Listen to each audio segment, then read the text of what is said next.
my name is Dr. Chawanna Chambers. I am Chief Academic Officer of Compass Rose Public Schools in San Antonio, Texas. So when we talk about personalization and blended learning, those go hand in hand.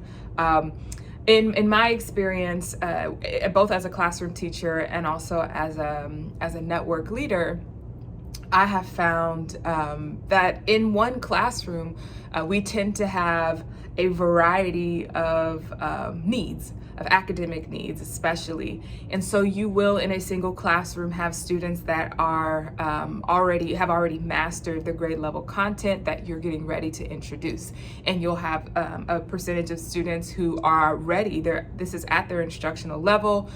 They don't necessarily have this mastered, and so they're going to get this information from you or practice these skills, and they are going to master them later. And then you'll have a group of students who may need some more prerequisite work, have some prerequisite skills that they still need to master so that they can be fully ready to engage in that grade level content. And usually they're all in the same classroom. And in the average classroom, there's one teacher. There's not necessarily a teacher and an assistant or two teachers. And so we can use blended learning to address all of those different needs in the classroom.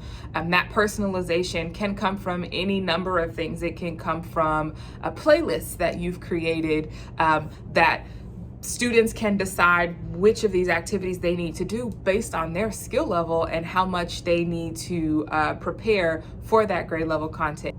It can also be used as a way to push students who have mastered that content already, push them deeper, create that breadth and depth for them so that they can still get something out of this unit that you're going to be presenting or whatever that concept is.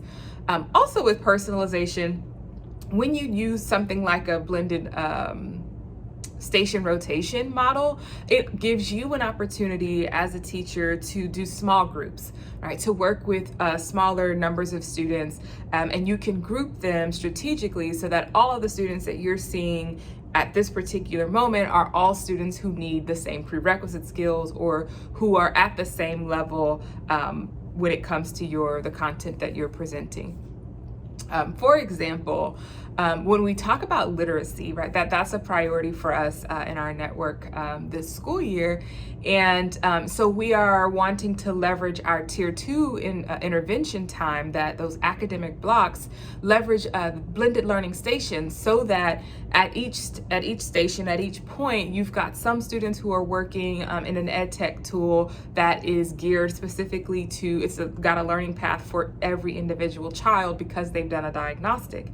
And then another group, they could be working on some partner work or doing something that is beneficial for whatever they're currently working on in their class. Or if they have some other type of prerequisite skill that they need to work on and they're going to do it on paper, that can be that station. And then we have a station that focuses with the teacher and or a teacher fellow, where they are working with smaller groups of students on targeted state standards or TEKS, our readiness standards, or those priority standards that are spiraled all throughout a student's educational career. And so it's really critical for students to develop mastery in those.